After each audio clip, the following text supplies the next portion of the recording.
everyone, welcome back to my channel. Hope everyone is okay and hope everyone is staying inside and doing their best to stay safe during these difficult times. By God's grace, this too shall pass and we will get back to our normal lives. So before I get into today's topic, I wanted to let you guys know I'm rebranding my channel. The new name of my channel is My SWE Space. SWE, as in SWE, is an acronym for software engineering. So I want to continue creating content like I did with the IT show. But in addition, I want to share my love for software engineering with you guys.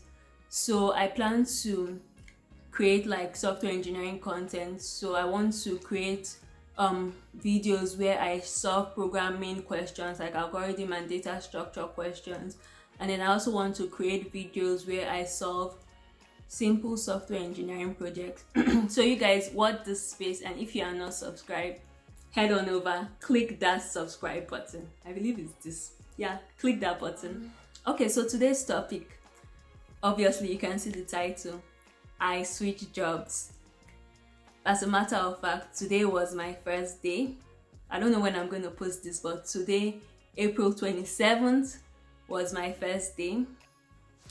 And switching jobs, leaving the company and the job you know and love can be really terrifying. And I just want to share my experience with you guys, and hopefully this helps somebody. But first of all, why did I leave my job? I have a few reasons. The first one being that I had worked there for 2 years and 10 months, almost 3 years, and I was just ready for something new, a new place and a new experience. But aside that, specific reasons, first of all, I was an open source software engineer. So I was a software engineer working on open source software. And I basically worked on software that was more research based and more proof of concept.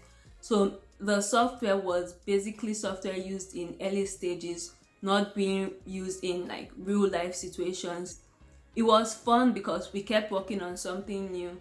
It was never boring and I learned so much, so I enjoyed it. But I also wanted the experience of writing code, building software that is actively being used in like production, software that if something breaks, man, something has happened, something bad has happened. I want that experience. I feel like it will make me a better software engineer. I feel like it will help me to write more resilient code, more efficient code. So I really wanted something like that. Another reason why I left is because I honestly just wanted to work for a newer, more modern company. I can't explain it, but it's a different field and I wanted the experience. Another reason was because I wanted to work for a company where software was their main business. So my previous company, software wasn't its main business. My current company offers software as a service. So it basically sells software to its customers as a service.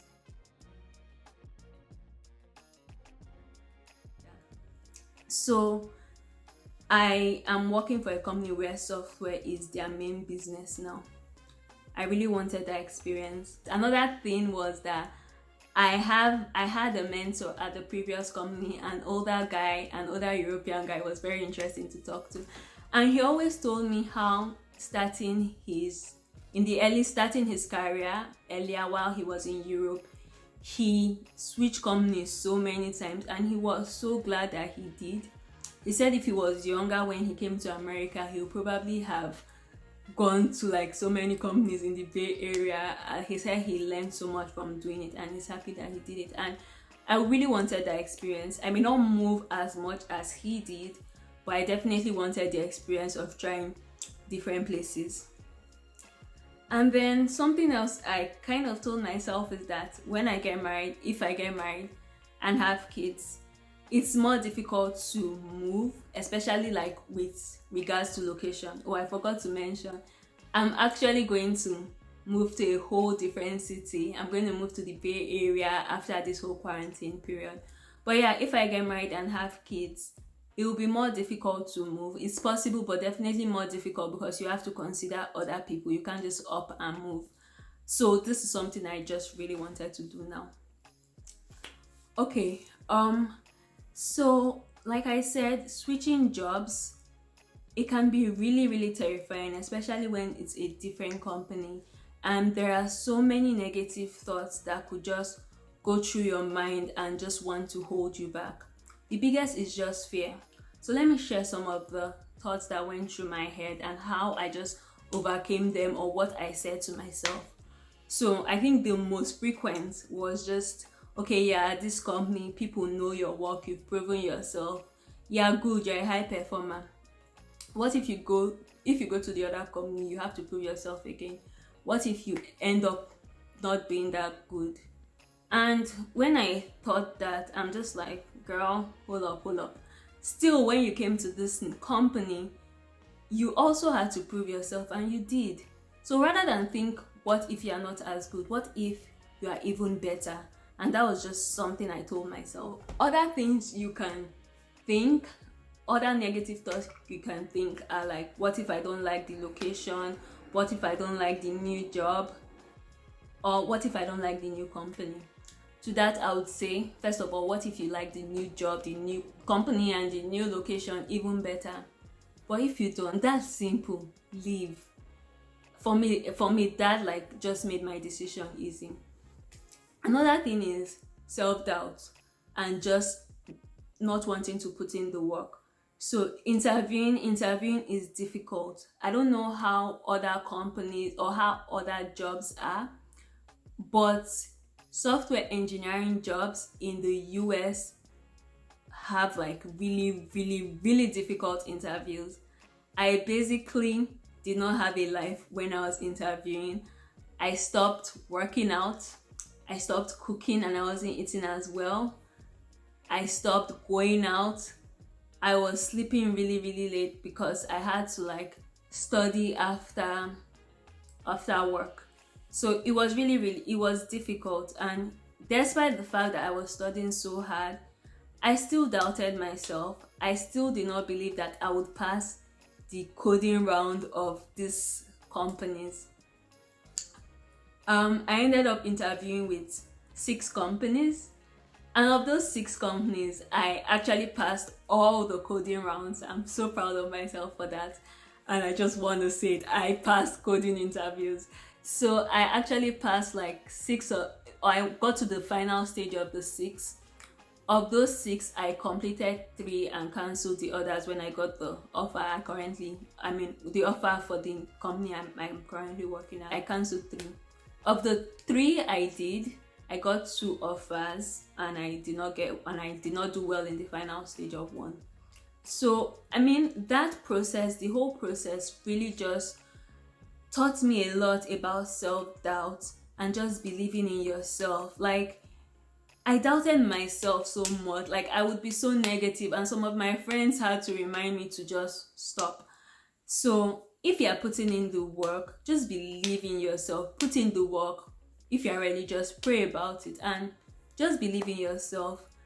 And if you don't even do well, you would have learned and you will move on. I read somewhere that many of us are scared to fail, not really because of ourselves, but because we are scared of what other people will think about us. But we have to remember that it doesn't even matter if they think you are not smart. You know you are smart. Just even if you fail their interview, you know you are smart. Just keep doing you. Just keep doing your best to grow, and you will get to where you want to be. Something else that can make switching jobs difficult is the emotional aspect. Telling the team and the manager that has been so good to you that you're leaving was honestly the hardest part for me. It felt like a breakup, and I felt so guilty for like a week. But you should not make it too personal, really. While you're at a job, do your absolute best But when you feel like it's time to leave, when you feel like leaving is the best thing for your career, don't stay simply because you are scared to break hearts. You have to do what's best for you and your career, just the way the business will do what's best for the business. As the last thing I want to talk about is something I struggled with when I was considering accepting this offer or not. So, my previous company is really big worldwide and is a company that almost everyone in the world would know, like it's a household name. But the current company I work in, it's quite big, but it's not as known. So if you work in software and tech in the US, you probably know it. But if you don't, it's likely that you would not know it. You may have heard of it, you may not have heard of it. So I guess for me, I was thinking, what would people think? What would people say? And this is the thing with us humans. We keep making decisions based on what would people think, what would people say.